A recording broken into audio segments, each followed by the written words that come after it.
Tu sul cielo, tua estrella, abisatanas, et illumina sedentis in tenebris, et umbra mortis. Veni omnipotens et Deus. Welcome back, my creative people. In this episode, we're going to walk through how to make yourself look like the king of curses, Ryomen Sukuna. This is a part of my anime series that I'm doing on Instagram. If you are not following me already, make sure to check the link in my description. Go drop a follow, it'll help me a lot. And also, if you are not yet subscribed to this channel, do the subscription right away. That is the fee for the video. This video is not free, you have to pay for it, and the payment is actually free. You just hit the like button and the subscribe button. You are allowed to watch the video. So we cool.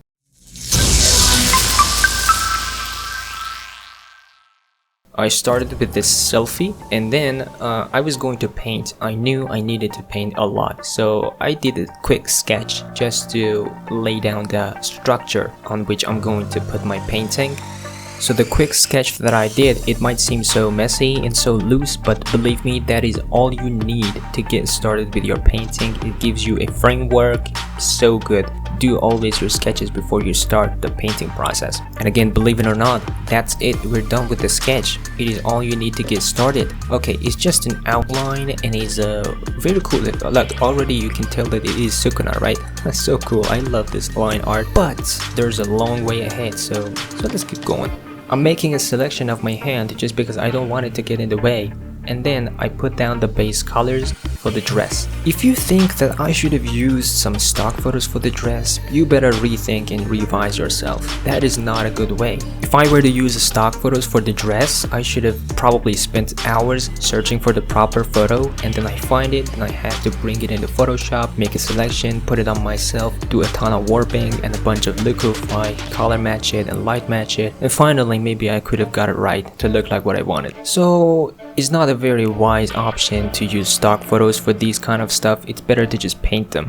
That would take a lot less and it's a lot more fun. Whenever I want to paint something, I use grayscale, which means I only use values. It just takes away the colors for a moment and just lets you focus on the form without worrying about the right color. So you can just only use different shades of gray, which is a lot more simple. And I know grayscale is not realistic because we have no environment. The color of the subject can change depending on what environment he's in. So after I'm done painting, I can use a hue saturation just to colorize my painting and give it the color that I want, and then continue the painting from that point forward. Rendering clothing can be so frustrating, especially when there's a lot of creases and lots of wrinkles. But this is what this whole piece is about. If I can just make the outfit look good, then it's like 90% done, because it's mostly just a dress and a hair, of course. We'll get to that later. So rendering the outfit is what took the most time.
Okay, now we get to the very cool part of this painting, and it is the hair. And for two reasons, the hair was so challenging. One, because it looks like a freaking pineapple.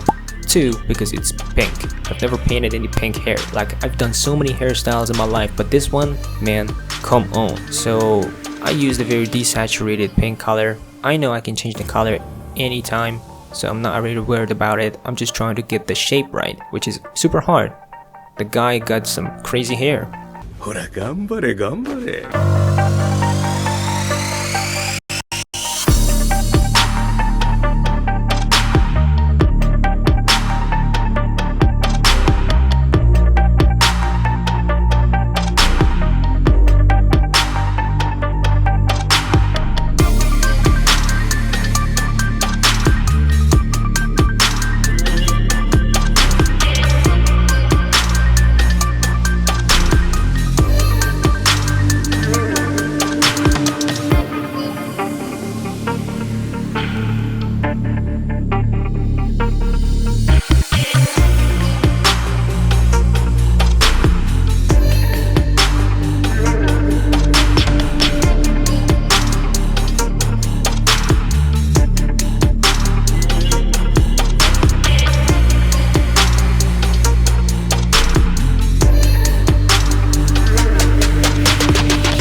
Sukuna lives inside a body, so for the background I brought in a couple of bones and made a little tweak just to make them look like a ribcage.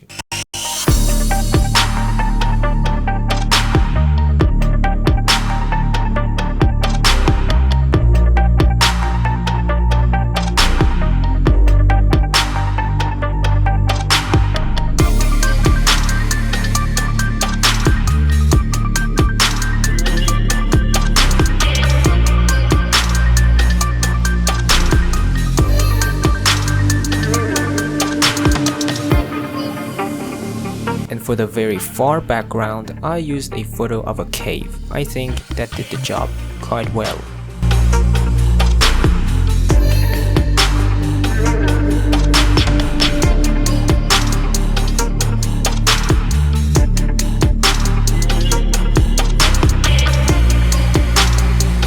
For the eyes though, if you take a look at Sukuna, he has a very big eyeball with a very small pupil, so I removed the pupil from my eyes and I just wanted to paint it again. Just a simple eye rendering, and I did the same for the other eye. You can see I made the eyes slightly bigger. You can just watch the complete process of making all these facial features at the end of the video in the bonus section.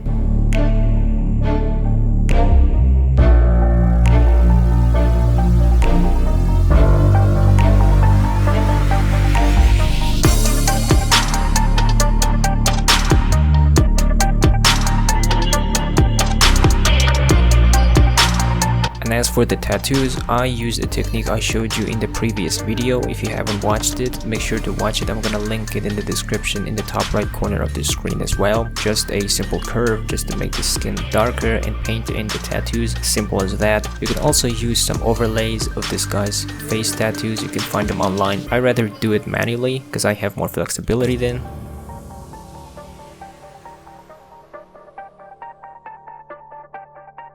At this point, I realized I don't really like the hairstyle. It was looking too cartoonish, not really my thing, so I changed it. I repainted the hair. I know it took a very long time, but it was worth it.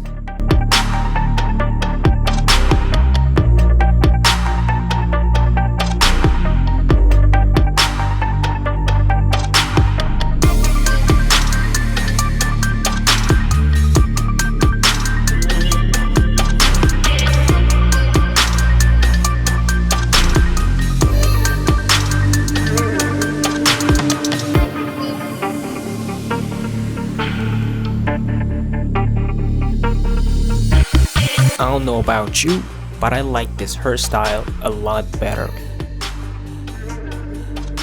Making the eyebrows thinner just to get that devil look and represent Sukuna a little more. I wish I could do this in real life, but my mom doesn't allow me to. It's okay. Now painting the highlights because I've got some light sources at the back, and this is a topic I've been asked by many guys just to make a tutorial on painting highlights. I've got 1 or 2 tutorials on painting rim lights and highlights on my channel, so I recommend you watch them first. And then if you want more tutorials on painting lighting and this kind of stuff, you can tell me. If there are too many requests, I'll do another tutorial just to help you out a bit more with that, because I know it's a really important topic. I'm nailing it right now. Nail it.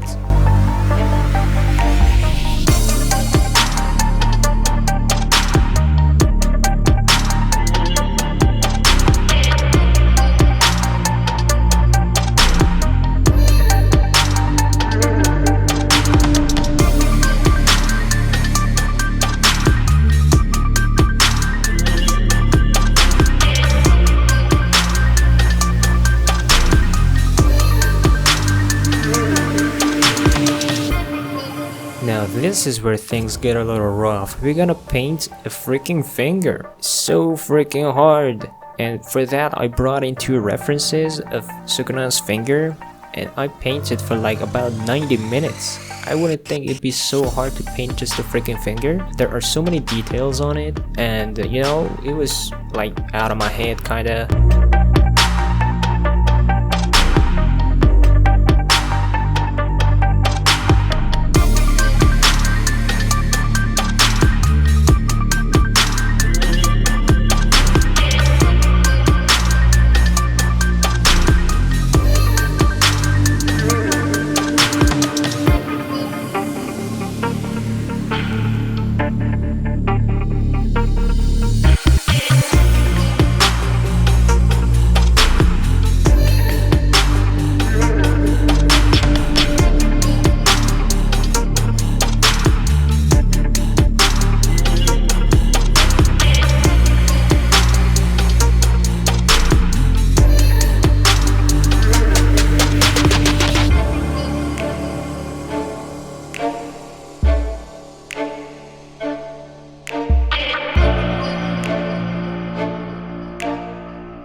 Approximately 10 hours later. After approximately 10 hours later, I finally painted in the finger.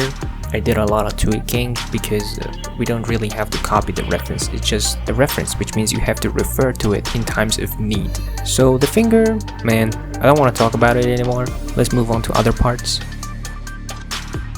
And then I painted some blood just to make this image more dynamic. Remember, you always want something in your photo that is moving. If you got some motion in your photo, that will turn out to be a whole lot more amazing of an image. Take this from me.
And here's again painting some magic. I use a gradient just the way Max 7 uses, and I'm always thankful to him for teaching us how to paint magic. Like, this has made my job a whole lot more easier, and I always say that. And I use the gradient that goes from dark black to a saturated blue, kind of purplish blue, and just to paint some magic around this finger, and then using some particles and dust overlays just to give it some more punch. And not to mention that your environment totally decides how your subject is going to look like. If, for example, I were to put Sukuna in a place that is snowy, then there would be like really no highlights, or the colors would be different. But in this case, I'm just treating the subject according to the background. So you get it, the environment is really important. And once you have an environment, that is going to tell you what to do, what is your next step. Now that we're getting close to the end of this, I'm just taking my time to go over the whole image once more and add more details and refine the stuff that I have already created, just to remove any flaws and imperfections that I see. This is just like a revision, an extra step that I take every time when I'm done with my composite. I try to rethink and revise my decisions, try to make perfect out of what I have created, and remove the flaws as much as I can. My final steps at the end of each composite includes adding more lights and overlays, textures, light leaks, and even lens flares. So these are the things that I do at the end, because if I do them any sooner than that, then that will cause some problems, and you can just figure it out on your own. If you try to add light and stuff at very early stages, if you add overlays at very early stages, you wouldn't notice that there would be some problems with that. So try to keep them at the end. These are like visual effects.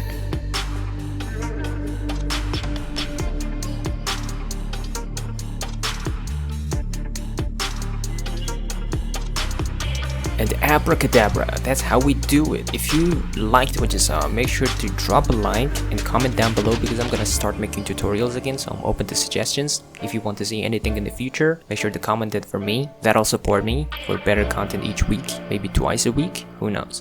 And don't leave yet, we got a bonus section, so see you there. A very warm welcome to you for entering this extra section of the video where I'm going to show you how to adapt to that anime style. Although it seems quite hard, but it's quite easy. You know anime characters and you know how they look like, and I'm going to show you what to do to make your face look more like anime.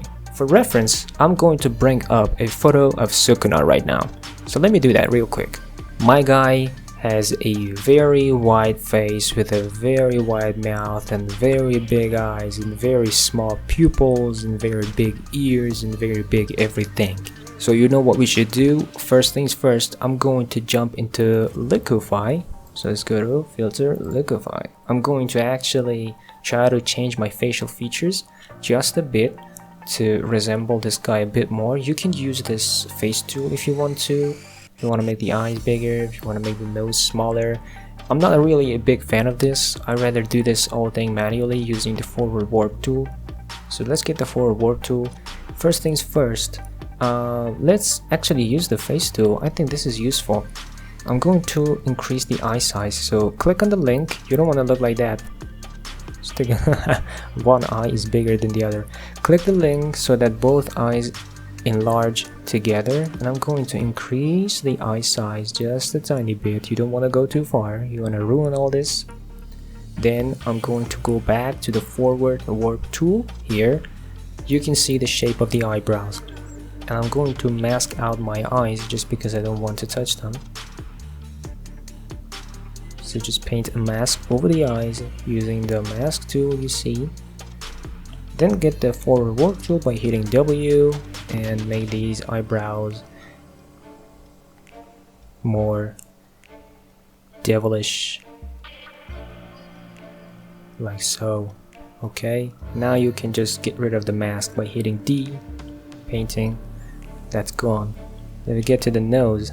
It has almost no nose at all. Like, what is this? There's only 2 holes.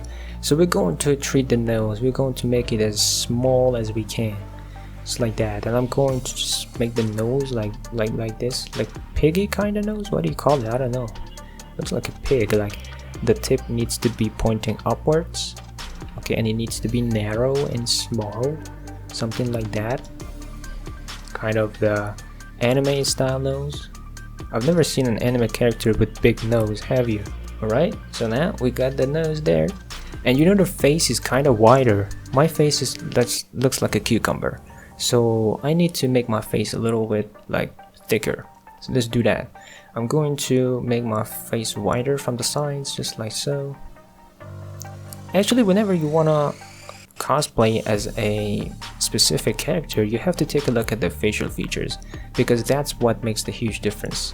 And try to imitate the facial features as much as I can. Remember, this is Photoshop and you can do whatever.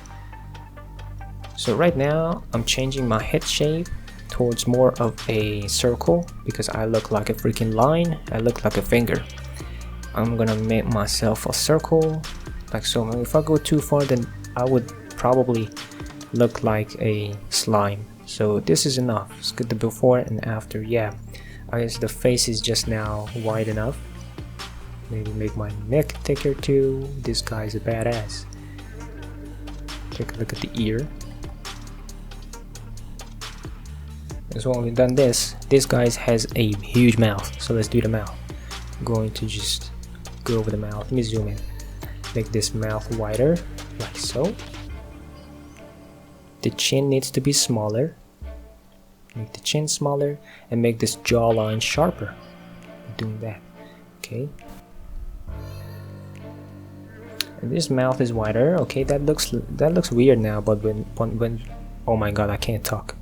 But once we actually get to paint over this, it'll look fine. The other thing you need to note that is the lips. There's no lips. I mean, he has very small lips and I am blessed with big ass lips. So to make my lips actually shrink down a bit, I'm going to grab this pucker tool. Grab the pucker tool, bring down the size, and the density is about 15. That's enough. And I'm going to just draw on top of my lip, just like that. See? That actually made my lip line a whole lot more thinner. If I do that on the bottom line, it makes my bottom line thinner too. Just like that. Just so be careful with the teeth. You don't want to overdo it. Just so that enough. Just enough, like I said. Okay. It's good. Hit okay.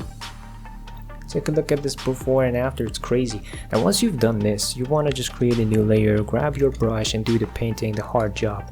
Bring down your flow and get over here. This guy is actually, I mean, the face is quite smooth. I've got a beard and stuff, so I'm going to actually get rid of all these lines and all this freaking beard that I got. Let me just fast forward this for you.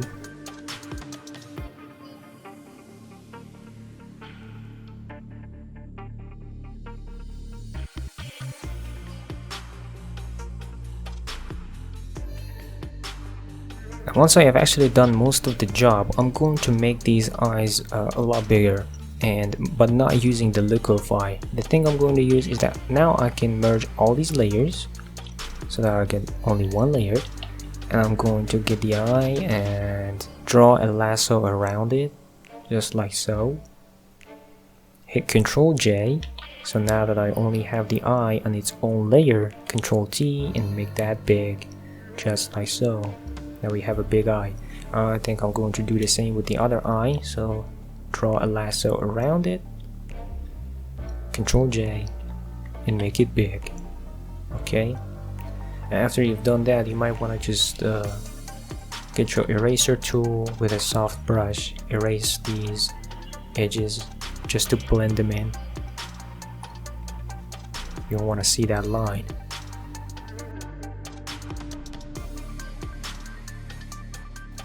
Alright now, but the pupil should not really be this big, so we need to get rid of that too. I'm going to create a new layer and start painting away the inside of my eyeball.